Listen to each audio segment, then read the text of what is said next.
मैं एक बार जगन्नाथपुरी गया था, आप भी गए होंगे। तो मैंने मंदिर के महंत को पूछा कि ये भगवान का प्रसाद, माने वहां दाल और चावल मिलता है प्रसाद के रूप में, वो मिट्टी की हांडी में क्यों बनाते हैं? तो उसने एक ही वाक्य कहा, मिट्टी पवित्र होती है। लेकिन वो जो नहीं कह पाया महंत, वो आपको मैं कहना चाहता हूं कि मिट्टी न सिर्फ पवित्र होती है, बल्कि मिट्टी सबसे ज्यादा वैज्ञानिक होती है।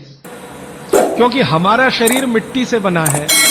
हम जब मरते हैं ना और शरीर को जला देते हैं तो 20 ग्राम मिट्टी में बदल जाता है पूरा शरीर। और इस राख का मैंने विश्लेषण करवाया एक लेबोरेटरी में, तो उसमें कैल्शियम निकलता है, फास्फोरस निकलता है, आयरन निकलता है, जिंक निकलता है, सल्फर निकलता है, 18 माइक्रो न्यूट्रिएंट्स निकलते हैं मरे हुए आदमी की राख में। ये सब वही माइक्रो न्यूट्रिएंट्स हैं जो मिट्टी में है। तो वो महंत कहता है कि मिट्टी पवित्र है, इसलिए हम मिट्टी के बर्तन में ही दाल पकाते हैं। भगवान को पवित्र चीज ही देते हैं, अपवित्र चीज भगवान को नहीं दे सकते। वो बहुत वैज्ञानिक स्टेटमेंट है, बस इतना ही है कि वो उसको एक्सप्लेन नहीं कर सकता। अच्छा, मैं वो दाल ले आया और भुवनेश्वर लेके गया, पुरी से भुवनेश्वर। भुवनेश्वर में CSIR का एक लेबोरेटरी है, council of science and industrial research का लेबोरेटरी है, जिसको रीजनल रिसर्च लेबोरेटरी कहते हैं। तो वहां ले गया, कुछ वैज्ञानिकों से कहा ये दाल है, उन्होंने कहा हाँ ये पुरी की दाल है। मैंने कहा इसका विश्लेषण करना है, इस दाल में क्या है। तो उन्होंने कहा हमारे पास पूरे इंस्ट्रूमेंट नहीं है, हमारे पास जो जो चाहिए वो नहीं है, आप दिल्ली ले जाओ तो बेहतर है। तो मैंने कहा दिल्ली ले गया तो खराब तो नहीं होगी? उन्होंने कहा नहीं होगी, क्योंकि ये मिट्टी में बनी है। तो पहली बार मुझे समझ में आया मिट्टी में बनी है तो खराब नहीं होगी। तो मैं ले गया दिल्ली तक, सच में ले गया। और भुवनेश्वर से दिल्ली पहुंचने में आप जानते हैं करीब करीब 36 घंटे से ज्यादा लगता है। दिल्ली में दिया, कुछ वैज्ञानिकों ने उस पर काम किया और उनका जो रिजल्ट है, जो रिसर्च है, जो रिपोर्ट है, वो ये है कि इस दाल में एक भी माइक्रो न्यूट्रिएंट कम नहीं हुआ पकाने के बाद भी। तो प्रेशर कुकर की दाल को जब उन्होंने रिसर्च करके देखा तो उन्होंने कहा इसमें माइक्रो न्यूट्रिएंट्स बहुत ही कम है। मैं पूछा परसेंटेज वाइज बता दो, तो उन्होंने कहा अगर अरहर की दाल को मिट्टी की हांडी में पकाओ और 100% माइक्रो न्यूट्रिएंट्स हैं, तो कुकर में पकाने में 13% ही बचते हैं, 87% नष्ट हो गए। मैं पूछा कैसे नष्ट हुए, तो उन्होंने कहा ये जो प्रेशर पड़ा है ऊपर से और इसने दाल को पकने नहीं दिया, तोड़ दिया, मॉलिक्यूल्स टूट गए हैं, तो दाल तो बिखर गई है, पकी नहीं है, बिखर गई है, सॉफ्ट हो गई है। तो खाने में हमको ऐसा लग रहा है कि ये पका हुआ खा रहे हैं, लेकिन वास्तव में वो नहीं है। पके हुए से मतलब ये होता है कि जो माइक्रो न्यूट्रिएंट्स आपको कच्चे रूप में शरीर को उपयोग नहीं आते, उनको आप उपयोगी बना लें, इसको पका हुआ कहते हैं आयुर्वेद में। तो उन्होंने कहा कि ये मिट्टी की हांडी की दाल बहुत बहुत क्वालिटी में ऊंची है, बशर्ते कि आपके प्रेशर कुकर की। और दूसरी बात तो आप सभी जानते हैं, वो मुझे सिर्फ रिपीट करनी है कि मिट्टी की हांडी की बनाई हुई दाल को खा लीजिए तो जो उसका स्वाद है वो जिंदगी भर नहीं भूलेंगे आप। इसका मतलब क्या है, भारत में चिकित्सा का और शास्त्र पाक कला का ऐसा विज्ञान विकसित हुआ है जहां क्वालिटी भी मेंटेन रहेगी और स्वाद भी मेंटेन रहेगा। तब मैंने गांव गांव घूमता रहता हूं तो पूछना शुरू किया, तो बोलते हैं लोग कि ज्यादा नहीं 30-40 साल पहले सब घर में मिट्टी की हांडी की दाल थी। मेरी दादी को पूछा तो दादी कहती है कि हम तो जिंदगी भर मिट्टी की दाल ही खाते रहे। तब मेरे समझ में आया कि मेरी दादी को डायबिटीज क्यों नहीं हुआ, तब मुझे समझ में आया उसको घुटने का दर्द क्यों नहीं हुआ, तब मुझे समझ में आया उसके 3200 दांत मरने के दिन तक सुरक्षित थे, क्योंकि हमने उसका अंतिम संस्कार किया। अगले दिन जब राखी लेने गए तो सारे दांत उसके 32 के 32 निकले।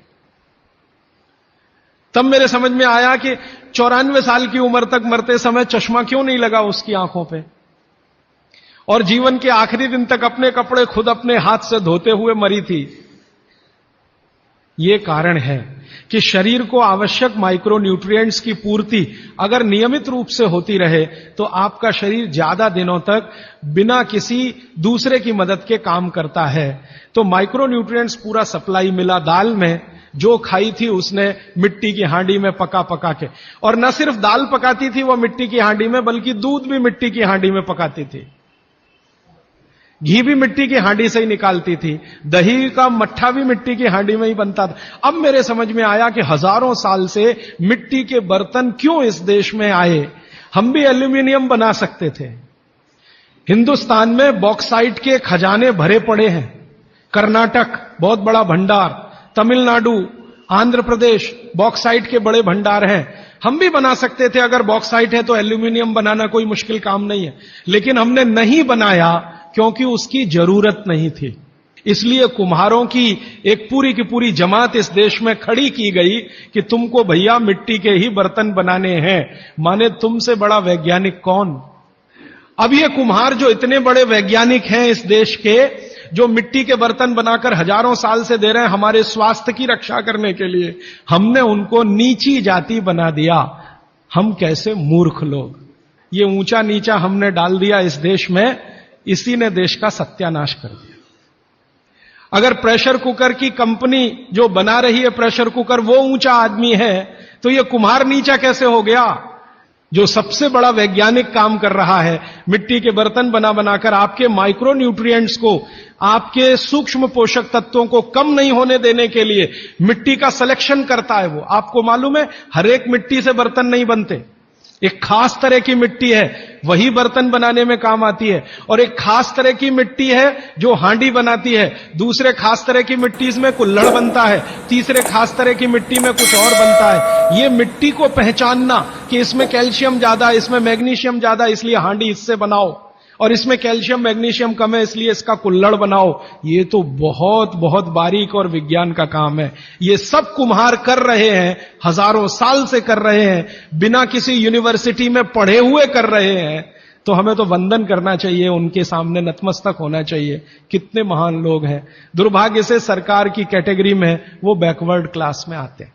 और सबसे मजे की बात कि ये हांडी जब खत्म होगी, माने इसकी लाइफ पूरी हो जाएगी, तो ये हांडी फिर मिट्टी में मिल जाएगी और फिर वही मिट्टी से हांडी बन जाएगी। दुनिया में ऐसी कोई वस्तु नहीं है। प्रेशर कुकर के बारे में तो नहीं कह सकते आप, बायोडिग्रेडेबल है।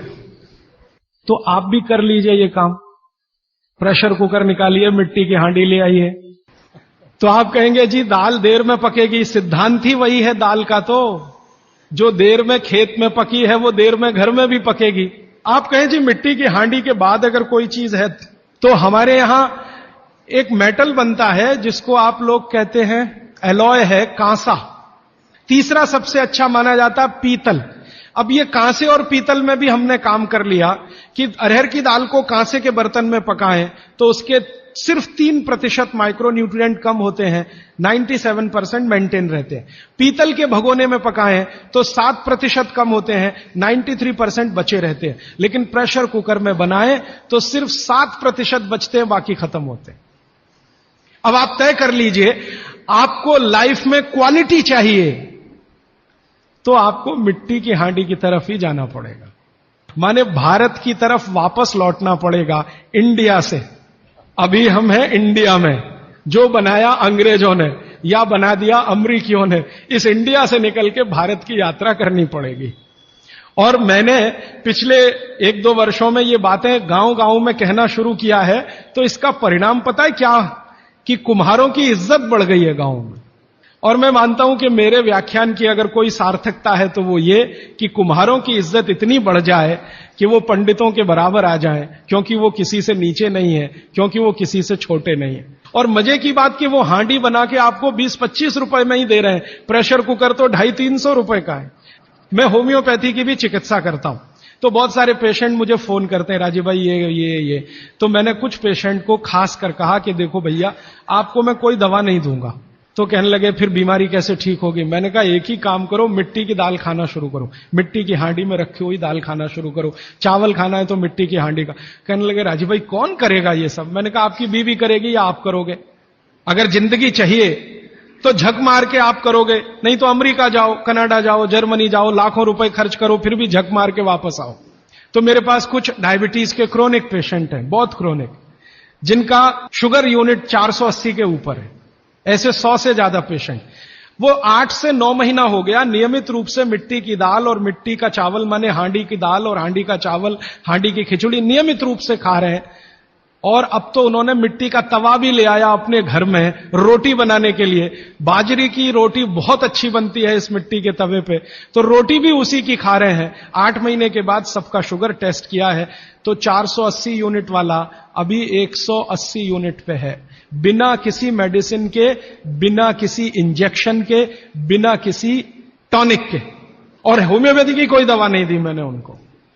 कुछ लोगों को ज्यादा परेशान थे, दवा भी दो, उनको प्लेसिबो दे दिया। प्लेसिबो समझते हैं, खाली गोली, दवा नहीं डाली, तो पेशेंट को लग रहा है कि मैं दवा खा रहा हूं, दवा खा के अच्छा हो रहा हूं। मुझे मालूम है कि वो कोई दवा नहीं है, वो प्लेसिबो है, वो अच्छा हो रहा है उस मिट्टी की दाल खा के, मिट्टी का चावल खा के, मिट्टी की खिचड़ी खा के।